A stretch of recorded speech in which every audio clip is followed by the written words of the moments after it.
Olá pessoal, boa noite, boa tarde ou bom dia, depende do horário que vocês estejam vendo esta videoaula. Hoje a gente vai trabalhar com termoquímica, certo? Termoquímica. E é necessário que vocês tenham compreendido o conteúdo das aulas anteriores, estequiometria e as outras aulas. Vão ser muito necessárias em termoquímica, certo? O que a gente vai ver em termoquímica, certo? Então vamos lá dar início ao nosso conteúdo de hoje. Termoquímica. A termoquímica ela é uma parte da química que estuda as trocas de calor, ou seja, a transferência de energia envolvida durante as reações químicas. Além disso, a termoquímica ela também se ocupa em entender a transferência de calor existente nos fenômenos físicos, como as transformações de estados físicos entre estados sólido, líquido e gasoso, certo? Ou seja, a termoquímica ela vai estudar a transferência de energia que acontece durante uma reação química, certo? A entrada ou a perda de energia, certo? É isso que a termoquímica vai lidar, vai trabalhar com isso. Os principais conceitos da termodinâmica. A gente tem o calor, a energia e o trabalho. O calor ele é a energia térmica envolvida nas reações químicas. O calor ele sempre ocorre do corpo de maior temperatura, ou seja, mais quente para o corpo de temperatura mais baixa, isto é, mais frio. Ou seja, quando a gente coloca em contato duas matérias, duas substâncias, e essas matérias têm energia diferente, o que elas vão tender é a transferir energia uma para outra, ou seja, calor uma para outra, até ficarem no equilíbrio, certo? E isso é denominado o calor, que é essa troca, essa transferência de energia de um para o outro. A energia ela consiste na capacidade de realizar trabalho ou transformar calor, certo? E o trabalho é a força aplicada em um objeto para deslocá-lo de um ponto a outro. Corresponde à troca de energia sem que haja diferenças de temperatura. A gente, na termoquímica, a gente vai nas reações químicas, né, que ocorrem durante as trocas de energia na forma de calor, elas são divididas em reações exotérmicas ou endotérmicas. Aí a gente vai ter as reações endotérmicas, que são as reações que acontecem pela absorção de calor. Nesse caso, um corpo ele absorve calor e simultaneamente libera calor pelo sistema em que ele está inserido, certo? Ou seja, a endotérmica vai entrar energia, a reação ela vai absorver energia, vai entrar energia para aquele meio para que seja possível ocorrer a reação, certo? Essas são as reações endotérmicas. As reações endotérmicas elas são caracterizadas pela sensação de resfriamento, né? Um bom exemplo de uma reação endotérmica é o fenômeno da fotossíntese, né? Que quando a luz do sol ela penetra em uma molécula de clorofila das plantas, ela absorve uma parte de energia luminosa e de forma que a reação do gás carbônico em contato com a água, ela produz a glicose. E além da liberação de oxigênio também, né? Aí a gente vai ter as reações exotérmicas, que no caso das reações exotérmicas, ela é o contrário da reação endotérmica. Nesse caso, o que ocorre é a liberação de calor durante a reação química, certo? Aqui vai ter a perda de calor. Eles vão liberar o calor para que assim seja possível ocorrer a reação, certo? No caso, a sensação característica desse fenômeno vai ser o aquecimento. Ou seja, um exemplo do cotidiano, né? O ato de a gente pegar e aquecer as mãos na lareira, numa fogueira, o que acontece? A combustão da lenha, ela libera calor para o meio externo e causa assim a sensação de aquecimento, certo? A gente também pode dar outros exemplos de combustão que são muito comuns, que é a queima do álcool, da gasolina e do óleo diesel, né, nos automóveis. Além da queima de papel também e gases aplicados nas reações que liberam calor. Aí a gente vai ter as reações químicas nas transformações de estado físicos. Como eu disse para vocês, a termoquímica ela também vai trabalhar com essas mudanças de estado. Por quê? É muito importante entender que as transformações que ocorrem durante as mudanças de estados físicos da água, elas também fazem parte da termoquímica, no caso da água, né? O que acontece? Para que ocorra a mudança de estado da água, né, de estado físico da água, elas vão necessitar de energia ou vão liberar energia. Como vocês podem observar na imagem ao lado, a gente tem o sólido. Deixa eu ver se dá para me pegar aqui para vocês. A gente tem aqui o sólido, certo? O líquido e o vapor. No sólido, a gente sabe que as moléculas estão muito mais agrupadas, muito mais organizadas. Já no líquido, essas moléculas vão estar mais livres, mais dispersas. O que acontece? Para que isso aconteça, é necessário o quê? Absorção de energia, certo? A gente sabe que por exemplo, um exemplo prático aqui, simples para vocês. Quando a gente tem bastante energia, a gente não fica agitado, então do mesmo jeito são as moléculas. No caso do sólido, elas estão unidas, estão agrupadas, estão bem organizadinhas, calmas, tranquilas. Já quando elas absorvem energia, elas já ficam um pouco mais agitadas, ou seja, elas vão para o estado líquido. E quando elas absorvem mais energia ainda, que ficam mais agitadas ainda, estão mais agitadas, elas vão para o vapor. Então aqui é o que? Uma reação endotérmica, está absorvendo energia para que possa ocorrer a reação, a mudança de estado no caso. Já o contrário, o vapor para ir para o estado líquido e para o estado de sólido, elas vão liberar energia. Vão ficar mais próximas umas das outras, mais organizadas, e assim vai ficar no estado líquido e depois libera mais energia e vai para o estado sólido, certo? O conceito de entalpia. A entalpia é o ponto, vamos dizer que o ponto principal da termoquímica. A entalpia, ela vai ser relacionada, ela é um conceito relacionado à termoquímica que consiste na quantidade de energia trocada entre as substâncias. No Sistema Internacional de Unidades, essa grandeza física ela é medida em joules, caracterizada pela letra H de um sistema, ou seja, a entalpia nada mais é do que a energia trocada entre as substâncias, a quantidade de energia. Vamos entender a entalpia como a quantidade de energia trocada entre as substâncias, certo? Energia, lembra, entalpia é energia, certo? Pensar nisso, associar isso. Aí a gente vai ter a variação de entalpia. A variação de entalpia ela é a diferença entre o calor absorvido ou cedido a uma pressão constante. A equação para calcular a variação de entalpia é a seguinte, que é o nosso ΔH, que vai ser a variação de entalpia, lembrando que a entalpia vai ser sempre identificado por o H, certo? Ou seja, o nosso ΔH vai ser a nossa variação de entalpia. O nosso HF é a entalpia final, ou seja, a entalpia dos produtos. E o nosso HI vai ser a entalpia inicial, a entalpia dos reagentes, certo? Vai estar aqui embaixo para vocês. Então, aqui a gente tem a nossa formulazinha da variação de entalpia, que é variação de entalpia igual a entalpia final menos a entalpia inicial. Aí a gente vai ter a variação de entalpia exotérmica. Exotérmica libera energia, perde energia, certo? Ou seja, a gente tem aqui nossa formulazinha, certo? Onde já a gente vai ter o A como reagente, o B como produto e liberou também calor, reação exotérmica. O reagente químico A, ele reage com ele mesmo para formar um produto B. Para isso, ele vai precisar fornecer ainda mais calor, por isso o sinal de adição.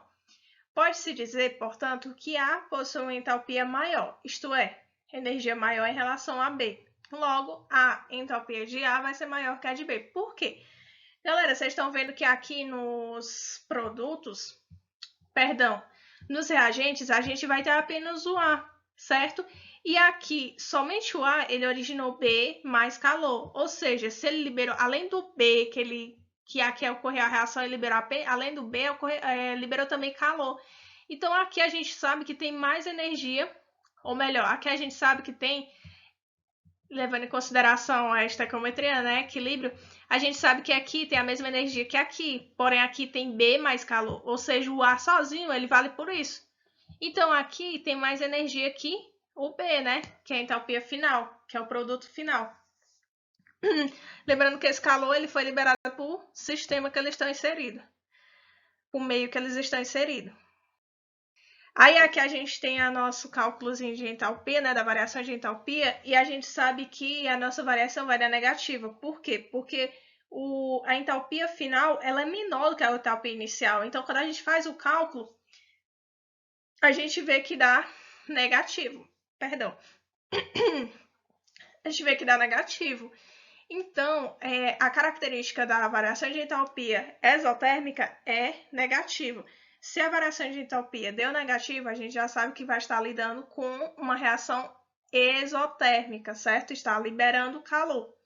Reações exotérmicas, a variação de entalpia será menor que zero, isto é, a variação de entalpia será negativa.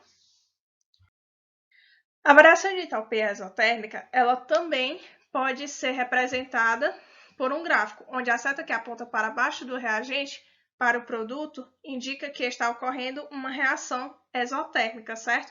Como a gente pode observar aqui no nosso gráfico, a gente vê que o início da reação ela está com uma entalpia lá em cima, que é a entalpia dos reagentes.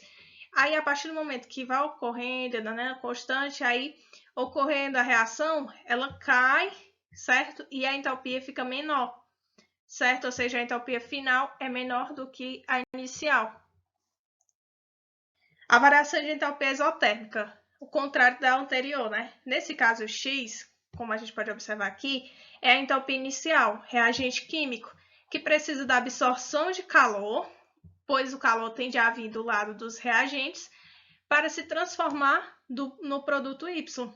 Então, aqui já é o contrário da outra, a gente vê que ele está absorvendo calor, aqui os nossos produtos, os nossos reagentes, perdão, aqui os nossos reagentes, eles estão absorvendo calor para que possa originar o nosso produto, que é o Y. Dessa forma, não tinha, se o X, que é a entalpia inicial, não tinha conteúdo energético capaz de se transformar em Y sozinho, ele vai lhe dizer que X apresenta entalpia menor em relação a Y.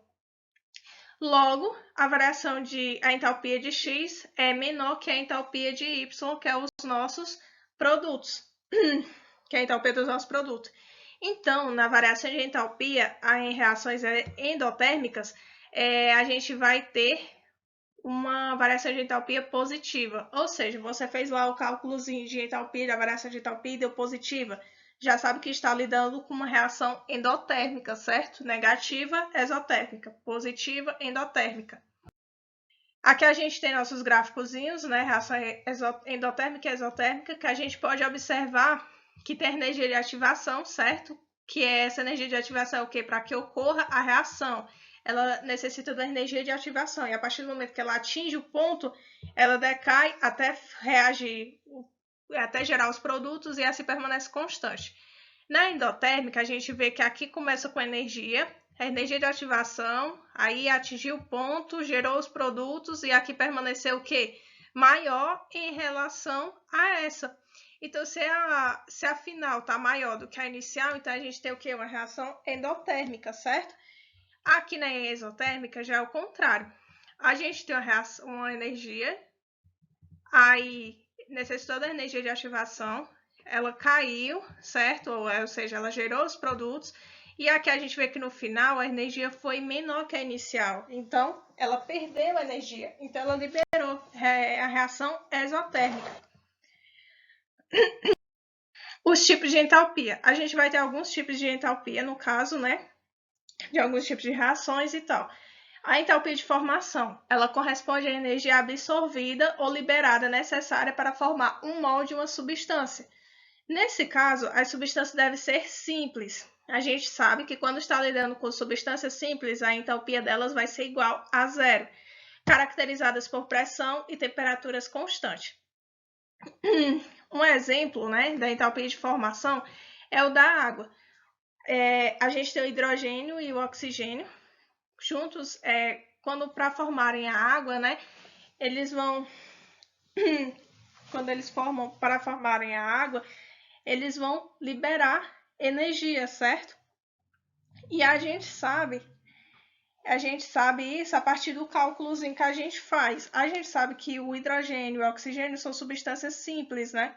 Ou seja, se são substâncias simples, então sua entalpia é igual a zero. E a entalpia da água, ela é determinada por laboratório, né, padronizado.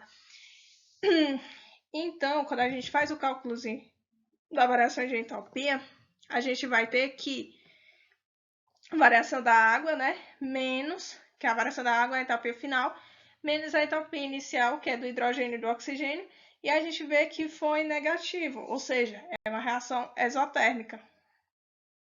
E temos a entalpia de combustão, que é a variação aferida de calor para que haja a combustão de 1 mol de uma substância qualquer. Toda reação de combustão terá valor de variação de entalpia menor que zero, pois se trata de uma reação que libera calor. A gente tem aqui o exemplo da reação e valor da variação de entalpia para a reação e combustão do etanol, que a gente vê que está liberando energia, né? Deu negativo, ou seja, uma reação exotérmica. Temos a entalpia de ligação, que é a energia necessária para romper-se um mol de uma ligação química. A variação de energia, nesse caso, ele sempre resulta em um valor maior que zero, ou seja, a quebra de ligações demanda absorção de calor. Nesse caso aqui, a gente tem algumas substâncias que se rompem, certo? Rompem as ligações e a gente vê que é endotérmica, que ele absorve calor, que deu positivo, certo? E temos a entalpia de neutralização, que é a variação de energia em reações de neutralização, como a neutralização de ácido e base. Ou seja, nesse caso aqui, é exotérmica, ela já vai liberar energia. Por quê? No caso das reações de neutralização, a gente sabe que, por exemplo, o ácido, a base, ela neutraliza o ácido e vice-versa, ou seja, neutraliza, ela altera as propriedades, eles alteram as propriedades um do outro. Ou seja, libera energia, eles vão ficar mais, pode-se dizer, calmos, eu não queria usar esse termo, mas para vocês entenderem, né? Vão ficar mais neutralizados. Enfim, aí temos a entalpia de dissolução, é a variação de energia térmica envolvida na dissolução de 1 mol de determinado soluto em uma quantidade X de água ou outro solvente qualquer, desde que haja solubilização completa e torne-se uma mistura homogênea. Dissolução, ou seja, mistura, dissolver. Aqui vai ser necessário entrar energia. Ou melhor, vai ser necessário liberar energia, né? É exotérmica. E aqui a gente tem uma atividadezinha de fixação, né? Que no caso, como eu disse para vocês, para compreender a termoquímica, a gente tem que entender a estequiometria, porque a gente vai trabalhar com massa, volume, certo? Então é necessário saber bem os cálculos de estequiometria. Nesse caso, a entalpia de combustão do carbono a 25 graus Celsius é de 393,5 kJ por mol, considerando o quilo de tufa um tipo de carvão mineral que contém somente 60% de carbono, em média. A energia liberada em kJ somente pela queima de carbono é de aproximadamente quanto? Ele dá aqui a massa molar do carbono, que é 12 gramas por mol. Então, vamos aqui se atentar. A gente sabe que a gente tem 1 quilo de um dado carvão mineral, certo? Então, nesse quilo, a gente sabe que 60% dele é carbono, que é o que vai ser queimado, que é o que a gente quer descobrir energia. Se é 60%, então 60% de 1 quilo é quanto? A gente faz, né, associaçãozinha, e a gente sabe que é 600 gramas. Então, em 600 gramas de carbono, a gente vai ter quantos mols? Qual vai ser a massa molar? Faz a regrazinha de 3, que temos aqui. E aí, resolvendo, a gente sabe que vai dar 50 mols. A partir do momento que deu 50 mols, é a quantidade de mol, né, que ele quer saber da queima. A gente sabe que aqui ele deu 393,5 por mol.